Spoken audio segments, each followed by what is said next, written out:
নমস্কার বন্ধুরা, গল্পের জাদুঘর চ্যানেলে আপনাদের সবাইকে স্বাগত জানাই। আমরা এসে গেছি আমাদের নতুন গল্পের দ্বিতীয় পর্ব নিয়ে। এবারের গল্প সমরেশ মজুমদার রচিত ড্রাকুলার সন্ধানে অর্জুন, একটা অর্জুন কাহিনী।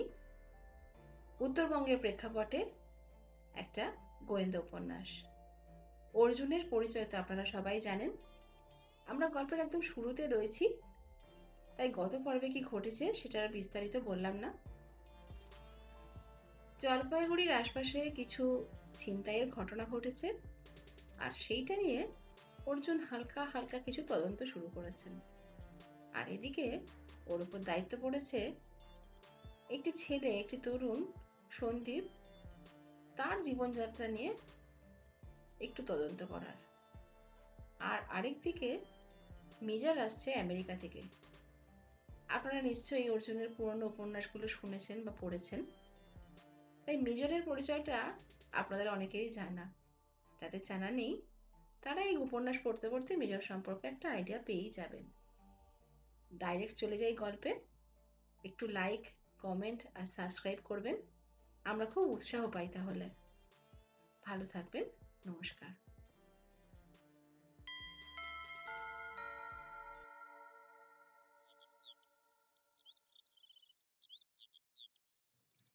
এখন দুপুর নয়, আবার বিকেলও নামেনি।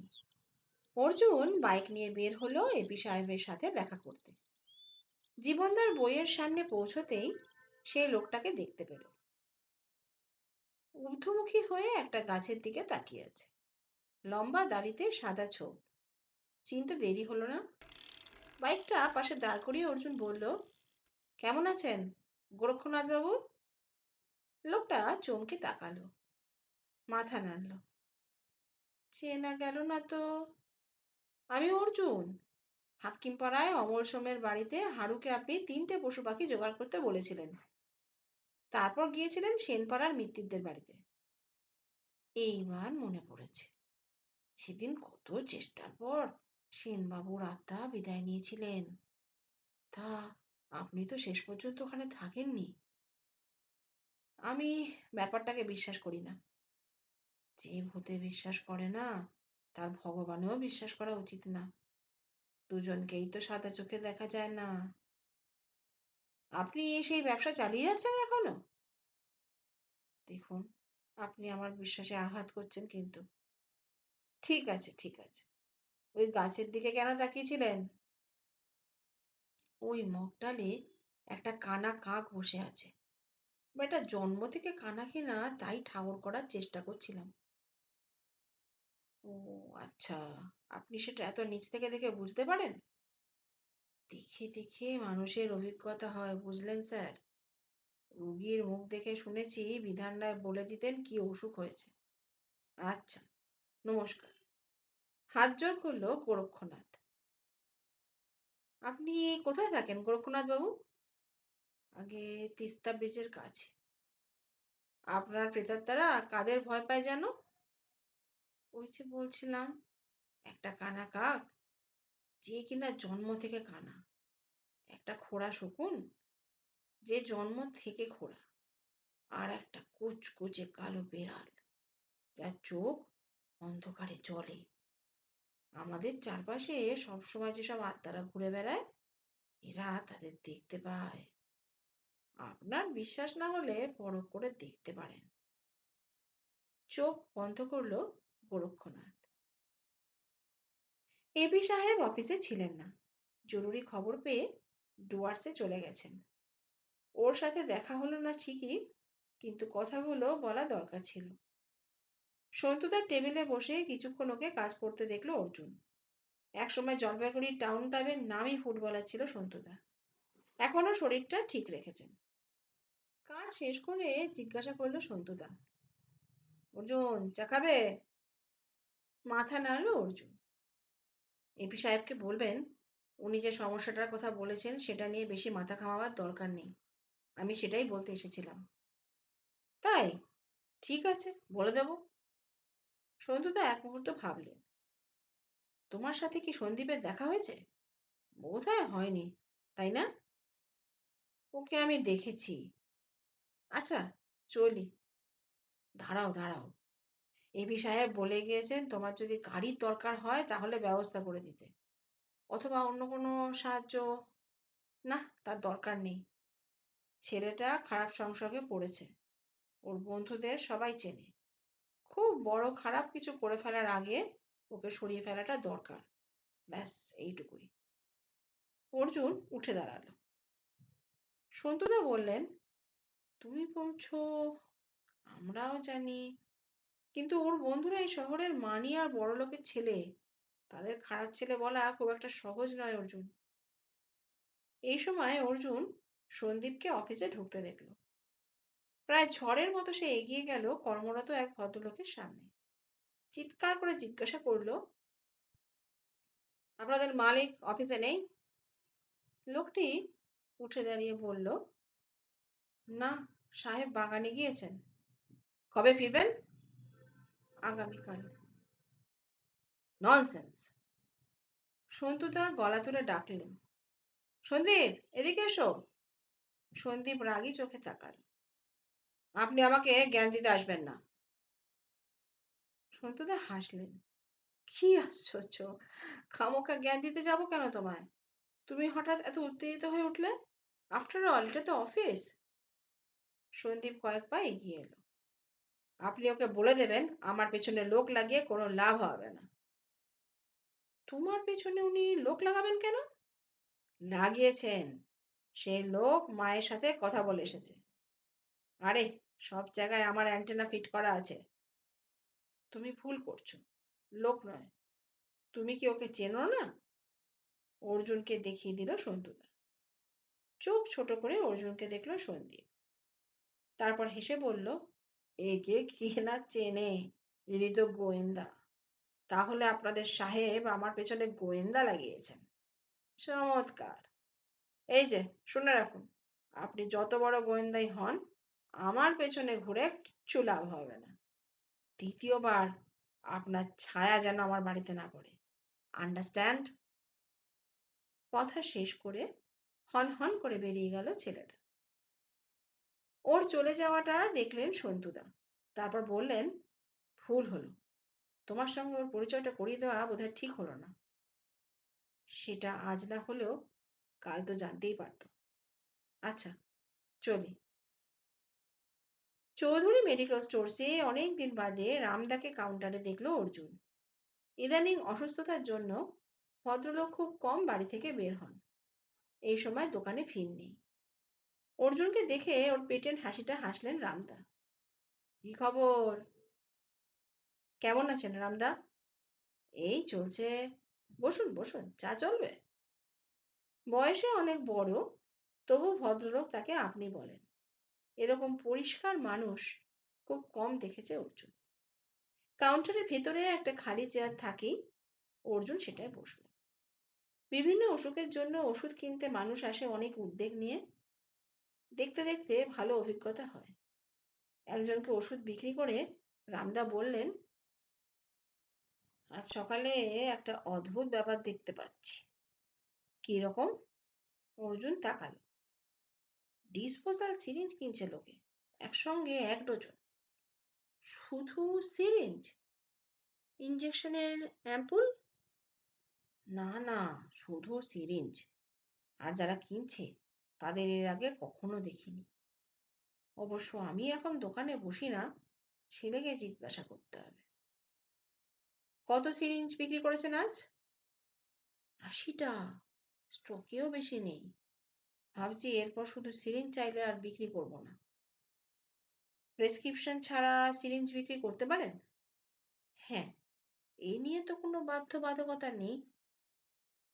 এত সিরিঞ্জ নিয়ে ওরা কি করতে পারে? জানি না ভাই, একজন তো কেনেনি, তাহলে বুঝতাম স্টক করছে। রামদা আবার ব্যস্ত হয়ে পড়লেন খদ্দের আসায়। অর্জুনের অস্বস্তি হচ্ছিল। টেবিলের ওপর রাখা টেলিফোনের চটির বইটা খুলে শহরের অন্য মেডিকেল স্টোরসের নাম্বার করে তার একটাই ডায়াল করল। আচ্ছা, আপনার কাছে ডিসপোজেবল সিরিঞ্জ কতগুলো আছে? বেশি নেই, আজ হঠাৎ পাবলিক 10-10টা করে কিনে নিয়ে গেছে। টেলিফোন রেখে দিল অর্জুন। রামদার হাত খালি হলে সে বলল, ব্যাপারটা স্বাভাবিক নয় রামদা। শুধু আপনার দোকান থেকে নয়, শহরের অন্য দোকান থেকেও সিরিঞ্জ কেনা হয়েছে। তার মানে এর পেছনে একটা পরিকল্পনা কাজ করছে।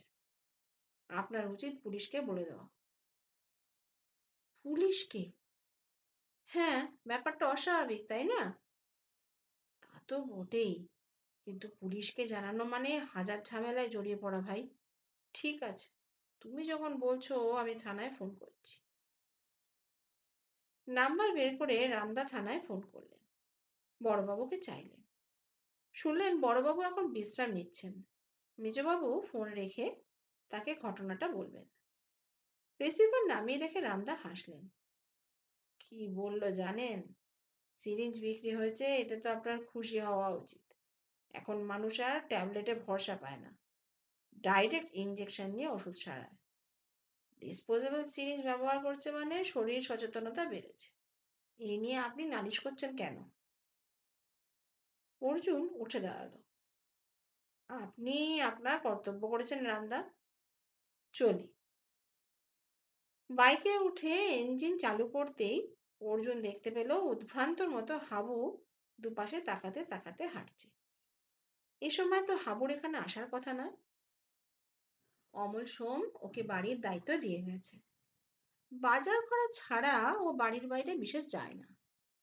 তাছাড়া বোবা এবং কালা বলে 5 জনের সাথে মেলামেশাও করতে পারে না। দেখা মাত্র হাবু ছুটতে এলো তার কাছে। তারপর হাত নেড়ে চোখ ঘুরিয়ে অদ্ভুত শব্দ বের করে উত্তেজনা প্রকাশ করলো। এমনিতে হাবুর ইশারা বুঝতে পারে অর্জুন, কিন্তু ও এত উত্তেজিত যে কিছুই বোধগম্য হচ্ছিল না। শেষ পর্যন্ত সে এই অনুমানে পৌঁছলো যে বাড়িতে এমন কোনো গন্ডগোল হয়েছে যে হাবু তার সাহায্যের জন্য ছুটে আসতে বাধ্য হয়েছে। সে ইশারায় হাবুকে বাইকের পেছনে উঠে বসতে বলল। হাবুর মুখ শুকিয়ে গেল। ওর শরীর তাগড়া এবং প্রচুর শক্তি ধরে, কিন্তু বাইকের পেছনে যেভাবে উঠে বসে নড়বড় করতে লাগলো তাতে অর্জুন বিপাকে পড়ল। কিভাবে বসতে হবে দেখিয়ে দিয়ে সে বাইকটা চালু করলো। অর্জুন অনেকবার অমর সোমকে প্রশ্ন করতে গিয়েও করেনি।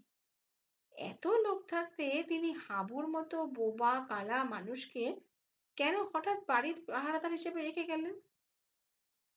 অমলদা যখন ছিলেন তখন হাবু রান্নাও করত। সে যে খুব রাগী এবং শক্তিশালী এটা প্রচারিত হওয়ায় কোনো অবাঞ্ছিত আগন্তুক ওই বাড়িতে ঢোকার সাহস পায় না। হাফ প্যান্ট আর গেঞ্জি পরে হাবু যেভাবে তার বাইকের পেছনে বসে আছে তা দেখে রাস্তার লোকজন হাসছে। কোনো মতে ওকে নিয়ে অর্জুন হাকিম পাড়ায় চলে গেল। বাড়ির সামনে বাইক দাঁড় করানোর পর হাবুকে নামতে দেখা গেল না। অর্জুন নিজে নেমে তাকে নামালো। হাবু চোখ বন্ধ করে বসেছিল এবং বোঝা গেল যে ওর পা অসাড় হয়ে গেছে। ধরে ধরে মাটিতে নামানোর পরও বসে পড়েছিল। গেট খুলে ভেতরে ঢুকে অর্জুন দেখলো বাইরের ঘরের দরজাটা বন্ধ। বাগানটা আগের মতোই সুন্দর হয়ে আছে। তাহলে গোলমালটা কিসের? ততক্ষণে হাবু ধাতস্থ হয়েছে। ওকে ইশারায় ডেকে নিয়ে গেল খিড়কির দরজায়। সেটা ঠেলে ভেতরে ঢোকার পর দেখা গেল উঠোন বারান্দা জুড়ে সুটকেস বাক্স প্রায় পাহাড়ের মতো পড়ে আছে। আর তখনই গর্জন কানে এলো। বিকট শব্দে নাক ডাকছে কারো। যেখান থেকে শব্দটা ভেসে আসছে সেটা অমল সোমের শোয়ার ঘর। অর্জুন সেই ঘরের দরজায় দাঁড়িয়ে হতভম্ব হয়ে গেল। মেজর অমল সোমের খাটে চিত হয়ে শুয়ে ঘুমোচ্ছেন। তার দাড়ি গোফের জঙ্গল থেকে আওয়াজটা প্রচন্ড জোরে বের হলেও তিনি তা শুনতে পাচ্ছেন না। কোনো হুঁশই নেই তার। এতক্ষণে ব্যাপারটা পরিষ্কার হলো। মেজরকে হাবু চেনে, তাই মালপত্র নিয়ে এসে পড়ায় দরজা খুলে দিয়ে সে ছুটেছে অর্জুনকে খবর দিতে। আর এই অবসরে মেজর একটু বিশ্রাম করে নিচ্ছেন। মেজর যে এত তাড়াতাড়ি এসে পড়বেন অর্জুন ভাবেন। আর জলপাইগুড়ি শহরে আসলে উনি সোজা অমল সোমের বাড়িতে চলে আসবেন, এটাই স্বাভাবিক। কিন্তু এই বাড়িতে ওর পক্ষে কি থাকা সম্ভব? নিজের বাড়ি বলে অমল সোম যা মেনে নেন তা মেজরের পক্ষে বেশ কষ্টকর হবে।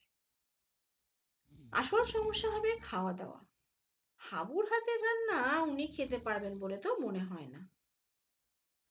মেজরকে নাক ডাকতে দিয়ে সে ঘর থেকে বেরিয়ে এলো। হাবু দাঁড়িয়েছিল মালপত্তরের পাশে, হাত তুলে দুটো আঙুল দেখালো। তারপর একটা আঙুল খড়ের দিকে নির্দেশ করে দু হাত ওঠালো। বুঝতে পারলো অর্জুন, দুজন এসেছে। হাবু এটাই জানাচ্ছে। মেজরের চিঠিতেও তো ওই খবরই ছিল, ওর সঙ্গে এক বৃদ্ধের আসার কথা। তিনি কোথায় গেলেন? উঠোনের আশপাশে তিনি কোথাও নেই। অর্জুন মালপত্রগুলো দেখল। এত সব সঙ্গে কেন এনেছেন তা মেজরের সঙ্গে কথা না বললে জানা যাবে না। একটা ঢাউস সুটকেসের দিকে তার নজর গেল। দেখে বোঝা যাচ্ছে খুব দামি সুটকেস। হ্যান্ডেলের সঙ্গে একটা ট্যাগ লাগানো আছে, তাতে লেখা গোরান সুলেমান। অর্জুন আবার চারপাশে তাকালো। না, কোরআন সাহেবের কোনো চিহ্ন তো দেখা যাচ্ছে না। সে ইশারায় হাবুকে ওখানে থাকতে বলে বাগানের দিকে এগোলো। অমল সোমের বাড়ির ভেতরটার বাগানটা প্রায় 1 বিঘা জমির ওপর। বড় বড় আম, কাঁঠাল, নারকেল এবং সুপুরি গাছ প্রায় জঙ্গলের চেহারা নিয়েছে। বোঝাই যাচ্ছে অমলদার অবর্তমানে হাবু এদিকটায় বিশেষ নজর দেয়নি। খানিকটা এগোতেই অর্জুনের কানে এলো ওদিকের গাছপালাতে পাখির প্রবল চিৎকার। এরকম কাণ্ড সাধারণত শত্রু দেখলে ওরা করে থাকে। অর্জুন সেদিকেই এগোলো। খানিকটা যেতেই সে মানুষটাকে দেখতে পেল। তার দিকে পেছন ফিরে দাঁড়িয়ে কিছু একটা করছে। একটা কিছু জিনিস লোকটার হাতে ধরা। অর্জুন ডাকলো, হ্যালো। গোরান সুলেমান ঘুরে দাঁড়ালেন। ওর বাঁ হাতের মুঠোয় হাত তিনেক লম্বা সাপের মাথা শক্ত করে ধরা। মানুষটির বয়স হলেও শরীরে যে ভালো শক্তি আছে তা বুঝতে অসুবিধা হয় না। চোখের মনি নীল এবং দৃষ্টি অত্যন্ত শীতল। সাপটার লেজটা নড়ছিল। এটি একটা পরিণত বয়সের শঙ্খচূড়, তা একবার দেখেই বুঝতে পারল অর্জুন। এই বিষধর রাগী সাপটাকে ভদ্রলোক খালি হাতে ধরলেন। Welcome, this is Arjun, গোরান Sulaiman. এরকম একটা বিষধর সাপ আপনি খালি হাতে ধরলেন? ইংরেজিতে প্রশ্ন করল অর্জুন। গোরান সাহেব কাঁধ ঝাঁকালেন। তারপর মুঠোর চাপটা বাড়ালেন। হঠাৎ সাপটা স্থির হয়ে গেল এবং ওর মুখ থেকে তরল কিছু একটা বেরিয়ে আসতেই গোরান সাহেব কিছুটা দূরে ছুঁড়ে ফেলে দিলেন। বাঁ হাতের মুঠোর চাপে একটা প্রমাণ সাইজের শঙ্খচূড় সাপকে মেরে ফেলা সহজ ব্যাপার নয়। প্রথমে গাছের পাতা ছিঁড়ে আঙুলগুলো মুছলেন গোরান সাহেব। এই সময় গোটা তিনেক কাক উড়ে গিয়ে নামলো সাপটার পাশে। ওটা মরে গিয়েছে বুঝতে পেরে শরীরের 3 জায়গায় 3জন ঠোকর দিচ্ছিল আর ভয়ে ভয়ে দুজন মানুষের দিকে তাকাচ্ছিল। অর্জুন গোরান সাহেবের দিকে তাকালো। ওর মুখ হাঁ হয়ে গেছে, জিভ সামান্য বেরিয়েছে, চোখ দুটো বিস্ফারিত। দেখলে অস্বস্তি হয়। কাকেদের সাপ খাওয়া দেখে উনি এরকম উত্তেজিত হলেন কেন? অর্জুন বলল, আপনারা অনেকটা জার্নি করে এসেছেন, চলুন ভিতরে চলুন। গোরান সাহেব ওর দিকে তাকালেন। তারপর মাথা নেড়ে বললেন, তুমি যাও, আমি একটু পরে আসছি। এই কথাটার পর দাঁড়িয়ে থাকাটা অসভ্যতা। অর্জুন ধীরে ধীরে উঠোনে ফিরে এল। কিন্তু কাকের সাপ খাওয়া দেখার সময় গোরান সাহেবের মুখের অভিব্যক্তি তাকে স্বস্তি দিচ্ছিল না। হাবু দাঁড়িয়ে আছে যেমন ছিল। ঘরের ভেতর থেকে নাক ডাকা শব্দ সমানে ভেসে আসছে। অর্জুন এগিয়ে গিয়ে দরজার কড়া নাড়ল। দ্বিতীয়বার আওয়াজটা তীব্র হওয়ায় আচমকা সেই নাসিকা গর্জন থেমে গেল। কয়েক সেকেন্ড চুপচাপ শুয়ে তারপর মেজরের হাত বিছানার ওপর কিছু খুঁজতে চাইল। চশমাটাকে পাওয়ার পর চোখে এঁটে উঠে বসলেন তিনি। তারপর পরিষ্কার বাংলায় চিৎকার করলেন, কে রে? আমি, অর্জুন। তড়াক করে বিছানা থেকে নেমে পড়ল মেজর। তারপর অদ্ভুত শব্দ করে দৌড়ে এসে অর্জুনকে জড়িয়ে ধরলেন। ও তুমি, দ্য গ্রেট মধ্যম কুমার! ওহ, কতদিন পর তোমার গায়ের গন্ধ পাচ্ছি। কোনো পারফিউম মাখনি বলে গন্ধটা জেনুইন লাগছে। নিউজিল্যান্ডের সমুদ্রে এক ধরনের রেয়ার টাইপের শিল মাছের গায়ে আমি এরকম গন্ধ পেয়েছিলাম। অর্জুন হতভম্ব। কি বলছেন ভদ্রলোক? তার আর শিল মাছের শরীরের গন্ধ এক? শিল মাছের ঘাম হয় নাকি? একে ঠান্ডার দেশের প্রাণী, তার উপর জলে থাকে। মেজর কি করে গন্ধের খবর পেলেন জিজ্ঞাসা করলে অন্য কথা বলা যাবে না। আপনি এত তাড়াতাড়ি এসে যাবেন ভাবিনি। চিঠিটা সবে পেয়েছি। চিঠি লেখার পর এখানে আসার উত্তেজনা বেড়ে গেল, বুঝলে? তারপর ওই বিষ্টু সাহেব সকাল দুপুর বিকেল টেলিফোনে জ্বালিয়ে গেছেন, বুঝলে? জ্বলে গিয়ে তাড়াতাড়ি চলে এলাম। এখানে এসে দেখি মিস্টার সোম নেই। এ বেটা হাবু তো কোনো কথাই বোঝে না। আচ্ছা, তুমি বলো, কোনো বুদ্ধিমান লোক এই রকম কেয়ারটেকারের ওপর বাড়ির দায়িত্ব ছেড়ে বেরিয়ে যায়? মেজর কথা বলছিলেন চেঁচিয়ে। বুদ্ধিমান বলেই বোধহয় উনি যেতে পারেন। কি যে বলো! হাসিতে ফেটে পড়লেন মেজর। তিনি শান্ত হলে অর্জুন প্রশ্ন করলেন, বিষ্টু সাহেব এসেছেন? ইয়েস। বাগডোগরায় নেমে তার আর তর সইল না। ট্যাক্সি নিয়ে সোজা কালিম্পং চলে গেলেন। সমাধিতে শুয়ে ওর কুকুরটা নাকি কেঁদেই চলেছে। না গেলে শান্ত হবে না। যাকগে, এখন কি করি বলো? এখানে থাকার ব্যাপারে বলছেন? ইয়েস। মিস্টার সোম বাড়িতে নেই, অথচ আমরা দখল করে বসে রইলাম। এটা তো ভালো দেখায় না।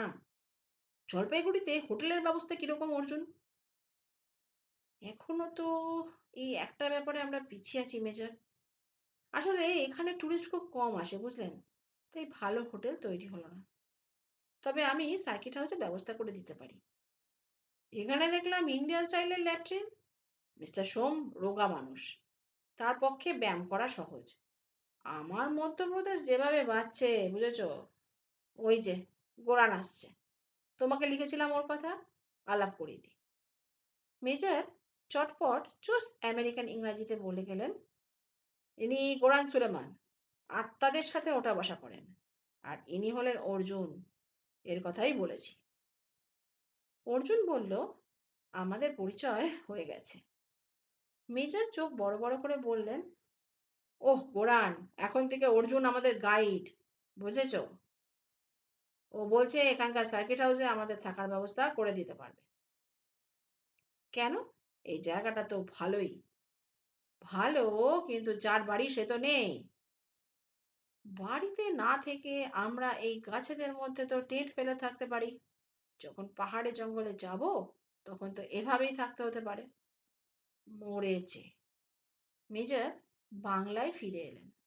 অর্জুন তাকালো। গোরানের ডান হাতে পাতায় জড়ানো বস্তুটা কি শঙ্খচূড় সাপটার মাথা?